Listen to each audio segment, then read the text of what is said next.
Do you believe in mythical monsters? Are you one of those people that think this stuff isn't real? Regardless, there's a mystery that has surrounded Lake Champlain for many years. We're going to tell you all about it. I'm Matt, And I'm Megh. and this is the Yore Town Podcast.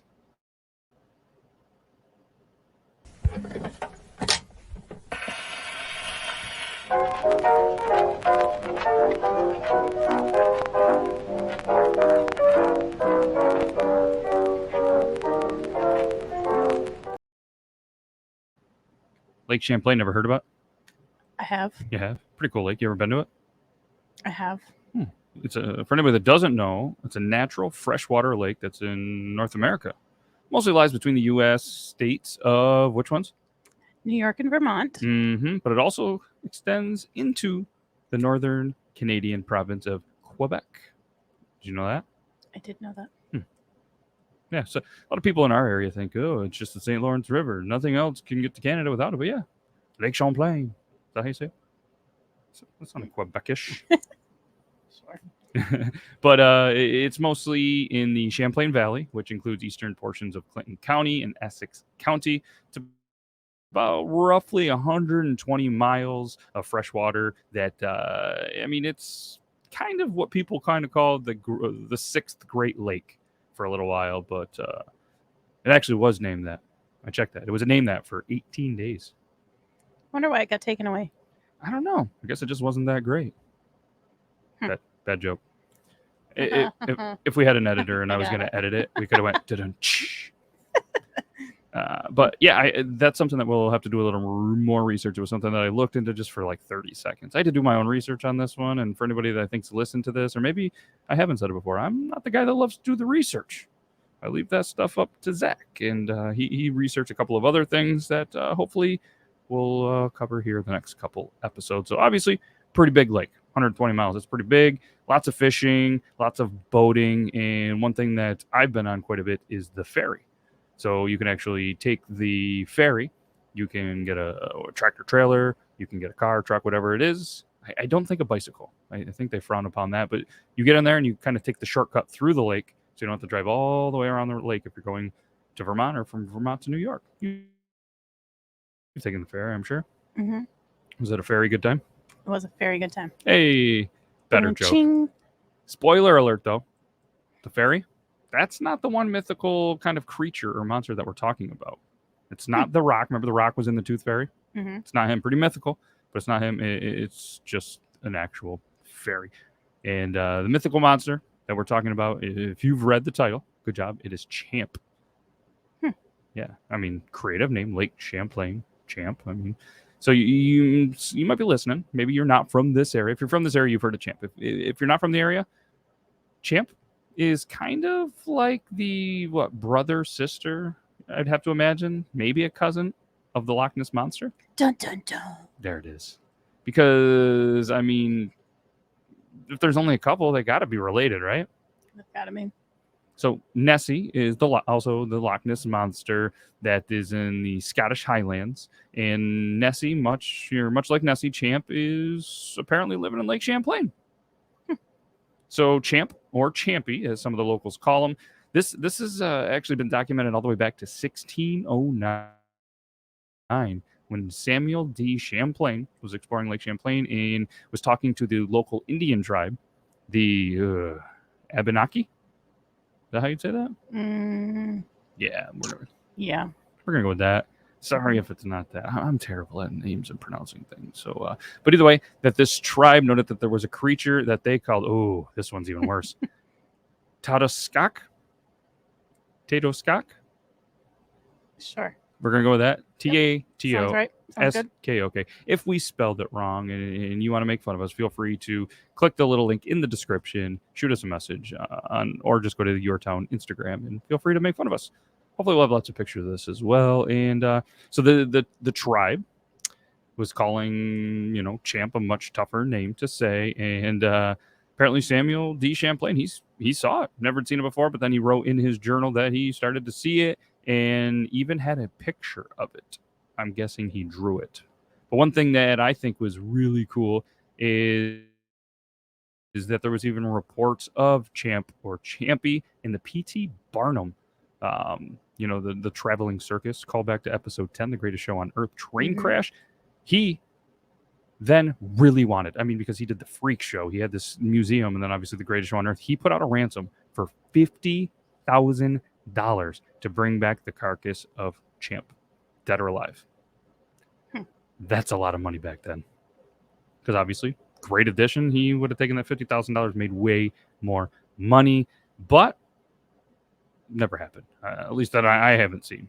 I haven't seen anything of this. So, but what's even more crazy is as soon as he did put out that $50,000 ransom, tons of people came in to the area. They tried to find him. They tried to get him through several different means. I heard there was like dynamite. There was all sorts of stuff, but it just continued to kind of add to the hype, add to the buzz, add to the folklore of the great Champ. But throughout the years, tons of different sightings, kind of like the Loch Ness Monster. You see some stuff on the internet. You have all these, companies that try to dissect it, but tons of sighting through the years. And they're one of the most, I guess, iconic pictures has been seen, dissected, and I think that was even potentially on the MythBusters. One of them was, or a show like that, which is pretty cool. But to have sightings in pictures and documentations from the 1600s all the way to the present day is absolutely pretty wild. There's one article that I did find more fascinating. It was from the 80s, and we're gonna read you a little bit from it. So it says, in the summer of 81 or 82, there was a couple. 1981. Yes. Oh, good one. 1981, 1982. So pretty. I mean, I'm going to say not too far because I was born in the 80s, but I'm starting to think, God damn, I'm getting a little bit older here. And it was a long time ago. But there was a company. There was a couple that are going to go by Lackey and Steve. Okay, so a couple of details. Those ones, they couldn't get along, whether it was 81 or 82 summer. But the next couple of details, they did get along in there. They were a newly married couple. They were enjoying a cruise on their boat on a very hot afternoon with, and this is very important apparently, no waves, no wakes, no wind, no storm. So the lake, like glass. Very calm. Very calm. As they coasted near the New York shoreline, just north of Bowaga Bay. See, if you say a word you're not sure, I've just learned, with confidence, then I think it comes out better, and people are like, okay, that's how you say it, not the other way. That's my new thing. So Lackey, obviously, they're cruising the North Shoreline. Lackey says something silently and unexpectedly came out of the water. It wasn't a horse. It wasn't an eel. It was something that humped, she says, making a cresting wave-like gesture with her hands. It was rounded, and you couldn't see under it. It came up and down into the water again, and then there were two of them, and then there were three of them. Wow. And I said to Steve, that's Champ. He just sat there and looked at me, and he said, perhaps we should go home. Pretty valid. Multiple is probably more intimidating. Well, what I'm saying is what I interpret it as not multiple champs, but the humps coming out of the water. Yeah, so it's getting longer. So it was one, then two, then three, and then at this point, serpent-like. You don't want to see that goddamn head. I mean, what if Champ's hungry and says, "Hey, I've been waiting 300 years to get my next newlywed couple." I don't know if he ate one in the 1600s, but it's possible. So they decided to go home. Would you rather just go home, or would you explore a little bit more on Lake Champlain? I would like to say that I would explore, but in the moment, I don't really know. We're probably going home. Sometimes I panic, sometimes I don't. We're probably going home. That's okay. So Lackey then laughs and slaps. Oh, no, I'm not giving up my sandwich. No way. Champ, you think a sandwich is going to fulfill a however old monster in Lake Champlain? Nice gesture. Okay, nice gesture. Let's go with that. We're going to throw him a sandwich. And then Lackey laughs and slaps the table for emphasis. I tell anybody who will listen because I know what I saw. All right, so then we're going to do the next famous account. We're going to read another one here. Appeared in the Plattsburgh Republican newspaper. Seriously, another episode where we bring them up. Weird, right? It was Saturday, July 24th, 1819. Captain Crumb, that's a cool name, He's not giving up sandwiches, just his crumbs, right? Ba-dum-ching. He was aboard a scow on the Bulwaga Bay. Confidence is there. The previous Thursday morning when he reported a black monster that was about 187 feet long with a head resembling a seahorse. It reared more than 15 foot out of the water. He claimed the monster he saw had 3 teeth, must be from Governor, eyes the color of a peeled onion, a white star on its forehead, and a belt of red around the neck. This is a remarkable level of detail concerning an object that was, according to the witness, some 200 yards away. That is pretty remarkable. That is. I don't believe it. Are you? I don't know. I don't know what Captain Crumb was drinking. Probably some really strong, home, unfiltered, hard booze. Captain Crumb was drinking rum. Ooh. The Captain Crumb rum. That's our next business adventure. Forget the pizza truck. All right. So then we go 1819. Now we're in 1873. Pretty busy year for Champ. I'm guessing Champ's, maybe, into his terrible twos in the monster world. New York Times story reported that a railroad crew had seen the head of an enormous serpent in Lake Champlain with bright silvery scales that glistened in the sun. Both the men and the monster parted ways at that point. July, same year, still 1873, Clinton County Sheriff Nathan M. Mooney reported an enormous snake or water serpent he thought was 25 to 30 feet long. And guess what? Another report in August. Steamship W.B. Eddy encountered Champ by running into it. The ship nearly turned over, according to tourists on board. That could have been bad. Yeah. Let's fast forward all the way to 92. Not that far ago. We're not that old. There was 180 total sightings in 92, with over 600 approximate people claiming to have seen Champ all over the lake. Eager children crossing the lake by ferry often look for the monster, hoping for a sighting. A few people even managed to snap photos of what they claim to be Champ. Much like his mythical relative, the Loch Ness Monster, Champ's sightings and photos are very, very debated and analyzed. I know you've seen some of them, like the pictures, not the monsters. And I mean, I don't know, like you've seen them. What's your kind of first impression when you start seeing them? Like monster or log, seaweed, shadow, trick on the eye, Beaver. That's your first thing. It's a big beaver. No. I don't know. Like, do you believe? Or do you believe? I kind of go back and forth with it. Okay. I like the idea of believing in it. Yeah. I mean, I'm going to go straight up say I'm a believer. That's a big lake, Loch Ness over there in Scotland. Big lake-ish or whatever, or channel, whatever it is over there. Sea. Mm-hmm. I mean, that's pretty big. I've never been over there, but Lake Champlain, huge, 120 miles. Pretty deep. You're telling me that there can't potentially be something down there? I think it's more fun to believe. Agree. Yeah. And there's more mystery to it. Could it be some kind of really big fish? I mean, there were some 20, 30, 40 probably foot fish in there. I mean, possible, but I mean, to have something that has just continually seen sightings year after year, and then as technology advanced to be able to take pictures, it just seems plausible. Mm-hmm. So what do we? Pretty close to home. It is pretty close to home. I mean, it's only a couple hours away from us. Know what we need to do? We need to get up there before the summer ends and go take some. We're gonna go champ hunting. We're gonna bring kayak or canoe. Boat. We're not gonna make that mistake like Jaws and need a bigger boat. Because I'm gonna tell you, if I see something like that, there's no way I can canoe or kayak my way off that lake fast enough. And it gets pretty crazy out there. Could you imagine kayaking on a big lake like that? Unless as Lakey and Steve or said, nice and glass. Nice glass. Smooth. No wind. No storms. All right. So let's go to the 21st century.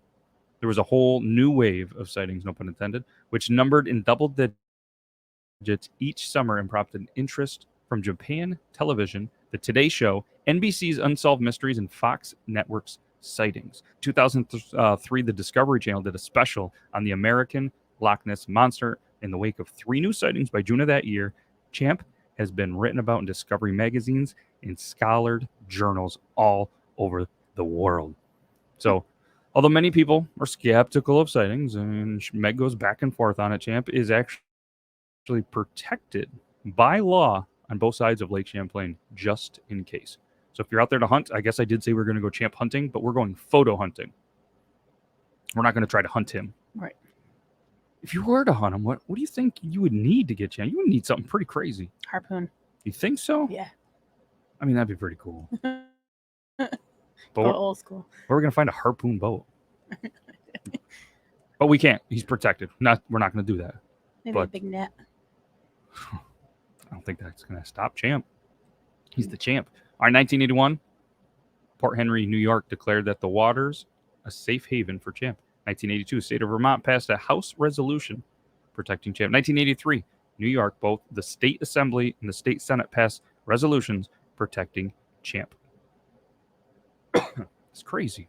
I mean, so they wouldn't go through all this struggle to protect something that isn't real, right? Again, I just don't know.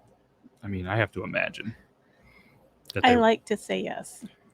I think both those governments are hiding something, just like the aliens.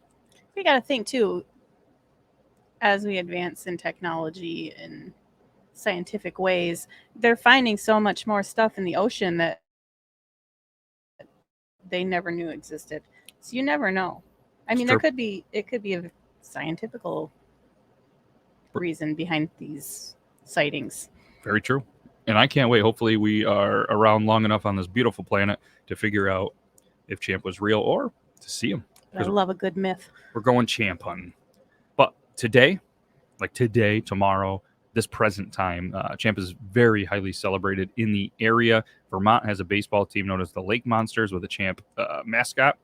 A Champ statue sits by the water in Port Henry, New York, and images of the monster, looking cheerful and definitely not scary, appear throughout the area at local businesses, t-shirts, children's books, and more. There's a historic marker, which if anybody is listening and could send a picture of that, we'll put it on the Instagram. I love those historic markers. We see them everywhere we travel now, and we're like, ooh, wonder what that one is. But there is one on the shore in Clinton County in honor of everyone's favorite lake monster. Or we just go drive up and do it ourselves. I have not seen the statue before. I have not either. I'm wondering how they made it look cheerful and not scary. Did they cartoonize it? A little bit, I'd have to imagine. Obviously, we'll send a picture on the Instagram, and I'm going to pull it up right now. Hold on. While we're live on here, recording, Lake Champlain Champ statue.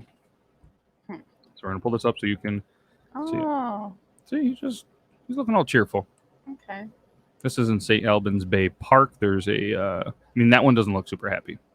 Burlington, Vermont. Got a little bit of a smirk. Yeah, a little smirk. More than 3 teeth like the one there. Just kind of playful. And let's wrap this up. So more or less, we started at the beginning of it. Said, hey, do you believe in mythical monsters or is that stuff isn't real? So we're going to leave you that question. Do you believe in mythical monsters or do you think that stuff isn't real? We always end it with a quote. You do know that I can't just will mythical beings into existence, right? Not with that attitude, you can't. That was from Jacqueline E. Smith from the Lost Souls. As always, we'll tell you our sources. Found a lot of good information from roadtrippers.com. Go check it out. News10.com, Wikipedia, and also on Wikipedia, there was also another link that led me, of course, to news10.com, but also LakeChamplainRegion.com. So thanks to all those sources. Thanks to you, man. That was a fun one. That was a fun one. So again, keep a look on all the socials. Be a friend. Share it to a friend. Can't thank you enough. That's all we got. Okay.